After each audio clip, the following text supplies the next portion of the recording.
Welcome to the Political Matrix News. We have the sources, we have the truth from inside the political matrix. Hello, folks. Welcome to the Political Matrix News broadcast on October 8th. We are on the eve of a hurricane coming into Florida, which is frightening a lot of people and keeping everybody stuck to the Weather Channel or Fox Weather or AccuWeather or whichever weather bug you want to weather yourself with. But everybody needs to be careful out there. But hello, Scott. How are you doing tonight? You're out there in the safe, dry area of Pensacola, Florida. And what's going on up there tonight with you?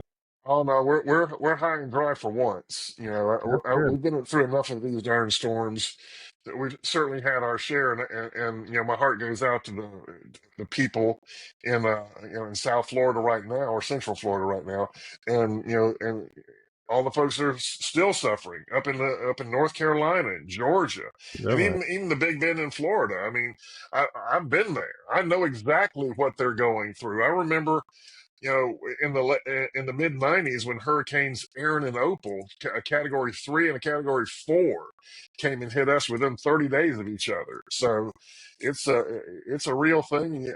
It's a lifestyle. I guess you just adjust to. I It is. I guess. mean, it's part of us being Florida boys. I Yeah. mean, you and I are both Florida boys, and we've been native Floridians, which there are not many of. And to let everybody know, with the Political Matrix, Scott and I have been doing consulting together here for the last 30 years and working on campaigns throughout the Southeast and doing a lot of national polling as well. And this year, we haven't done as much national polling because we've had other side projects in the process, but we are definitely looking at the polls that are going on nationwide. And because we have very good ways of analyzing them, because our methodology is tops in the industry. But that being said, I think a lot of the polling that we had talked about being so good a few months ago seems to be going back to their old industry standards here lately, and it seems to be like no matter what, Kamala's going to win, or no matter what, Kamala's going to win, no matter what. And so, I mean, the whole idea is, I think they had gone from being good polls to self-fulfilling prophecy polls again. Well, And I think that's what they wishful were. thinking polls. Exactly, or initial, thinking polls. But I think right now they're just basically hoping it's gonna happen, and I don't think it's gonna happen, especially with the hurricane going on. Well, I think this hurricane really gives us a chance to see what the administration's made of. Right. And well, to show the rest of the world what the administration is made of, because we know. And Exactly. it's one thing to have these abstract conversations about what could be happening and what someone might do when they're elected, but we can look front row, front and center right now as to exactly what Kamala is going to do, and it's clear that all she's going to do is blame someone else for anything that goes wrong and take credit for anything that happens to line up and go right. Like right now, Because she's offering $750 checks for people in the Arkan or the Appalachian areas, and all they have to do is apply. But how are they going to apply, Scott? Well, exactly. The big news story for the last several days has been the fact that there's no telephone and there's no electricity up there. But according to Kamala, all you got to do is apply, and we'll get you the aid that you need. All you have to do is Well, use the internet without exactly. power. How are you going to get the internet when people who are trying to voluntarily bring you internet, like Elon Musk, mission critical, communication services, and they're blocking him, and he's got to beg to be able to donate these things, and the administration is blocking him right and left. And then, I No mean, power.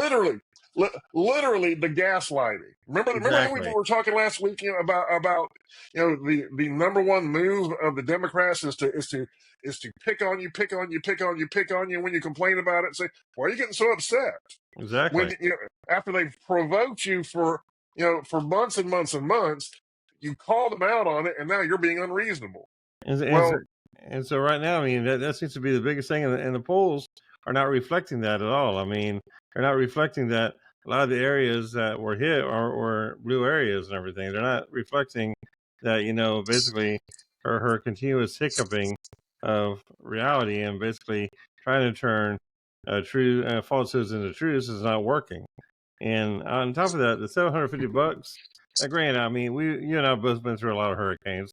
I don't remember ever getting a check from FEMA directly or having to. I mean, when I did apply, it wasn't very big, but we're in 2024, so I mean, the hurricane I was in was like a very long time ago, 20 years ago. In 2024, giving somebody $750 is like giving them like a half a week's worth of grocery food, and That's that's the beautiful nothing. part. Without the communication system, let's say that they brought them, the cash. If there was a place you could go, get $750 in Right, cash. cash. Where are they going to do that? How in the hell are they going to make that happen? And so that's Their the FEMA only office, way. That's the only way that they're going to be able to drop a load of cash in someone's hands and it do them any good. But once you do that, once you give them the $750, where are they going to spend it?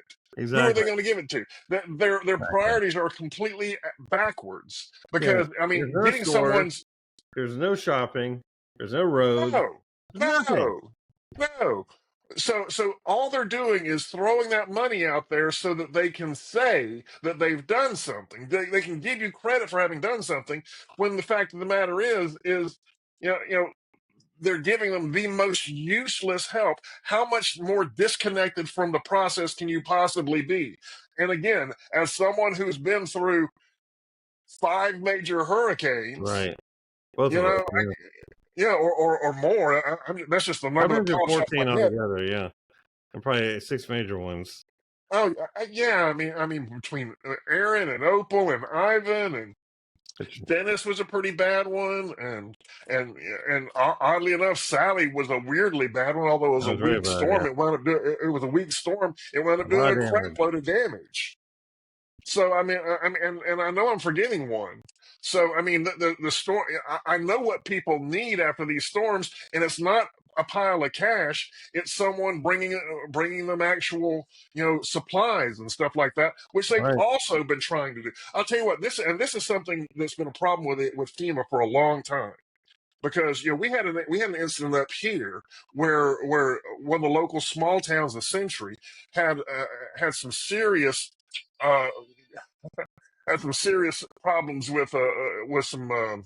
It was a tornado outbreak that they had, right, and my cousin, who was a legislator at the time, went up there to investigate the damage.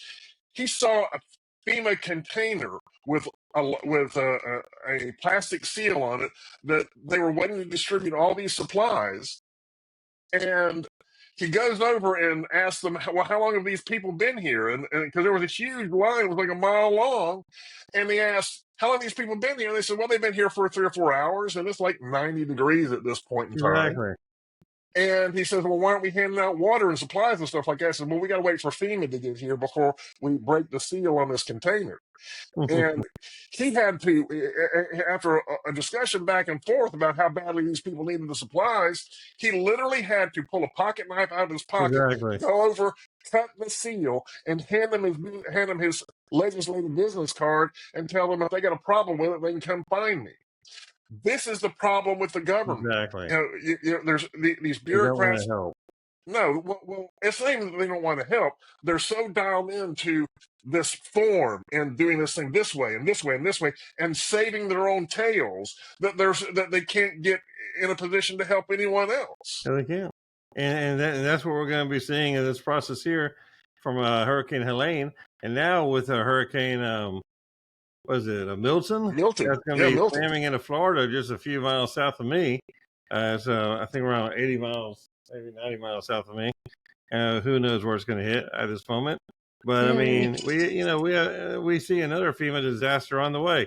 I mean, and then again, once again, when you start thinking about FEMA and you're wondering about their disaster nature, you really have to wonder.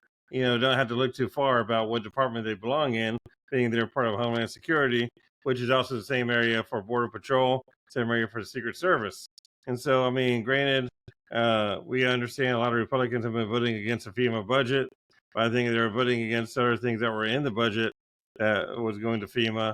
That basically the Democrats were all just trying to basically throw everything into the same budget and saying, "Oh, you voted against FEMA," is big as more of a big catch here. Now, granted, there should be voting for FEMA budgeting, but there's got to be a way once again, we had talked before with the border bill budgeting, where they isolate the budgeting, where they're not conflating everything together, and they more or less have more budgeting just for the exact area that it's going toward. Which I know that's just speaking logic and common sense, and the government doesn't operate that way. However, it would be nice if they did. You would actually be helped, Yeah, but exactly. the hell the people. That's the way the government's funding is, or the government's budgeting process is at this exact moment. Because if it weren't that way, they would actually be helping people, because people are starving, and basically it's chilly up there in the Carolinas and Tennessee. And the lows are getting in the 40s and the 30s at nighttime. They don't have any blankets or any cover, any shelter or anything like that. And now in Florida, it's going to be in the 90s, and Yeah. a whole different world of mold and everything else going out Oh of God, yeah. control with all the. I mean, right now they're still having all the debris from Hurricane Helene that has not been picked up yet.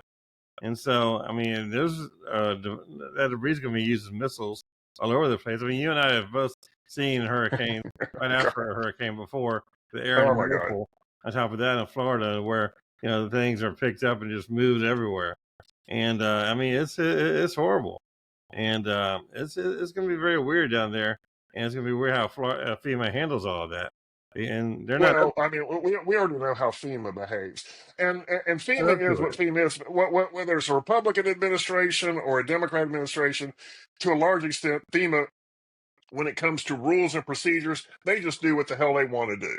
Yeah, it doesn't really matter who the administration is, really. We've seen it during the Republican administration, horrible. Democrat administration, horrible.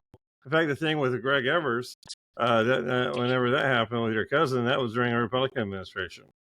Yeah, So, and so while while they behave the way they behave, and I get that, but an administration can decide to take the bull by the horns and do something. And the problem is that heretofore they really haven't. And I right, think the only person with a mind to do that and to grab these administrative departments by the just by the scruff of the neck and tell them this is what you're going to do. These people need help. You're going to do it. It's going to take someone like Trump. The reason you don't see a Kamala Harris or a Joe Biden doing it is because they want the system to work the way that it works. right. Because you wind up with so many people. There are so many people with a vested interest in this stuff happening the way that it's always happened, because that's how they're going to make their money, and they don't want anything to change. And then, and this goes full circle back to how we started about the polling. I mean, the whole thing is that nobody has any idea how anything is polling there in this area. I mean, this area is, is a very vital part of the analysis of any kind of data, because I mean, Georgia and North Carolina are two very powerful, important electoral states. Yeah. And by the way, so is Florida. I mean, and these are very powerful states in the electoral college process, and right now nobody's paying attention to this election right now. And we already.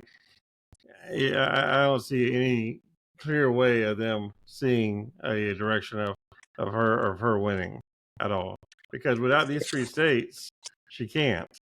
Period. And there's no way these national polls, which, by the way, people are not real. National polling is not real. This is state by state polls you need to look at. You need to be looking at Trafalgar, Rasmussen. Those are the two consulting groups, polling groups out there are the most accurate polling state by state. Is Rasmussen and Trafalgar. You need to pay attention to those polls, how they do state by state, and that's what's going to tell you who's going to be winning this election. Well, the bottom line is that Trump outperformed the polls in 2020 by several points. Right. I mean, not like by 1 or 2 points, but like several, You and it never ever saw him getting varied from 70 state million to votes. state.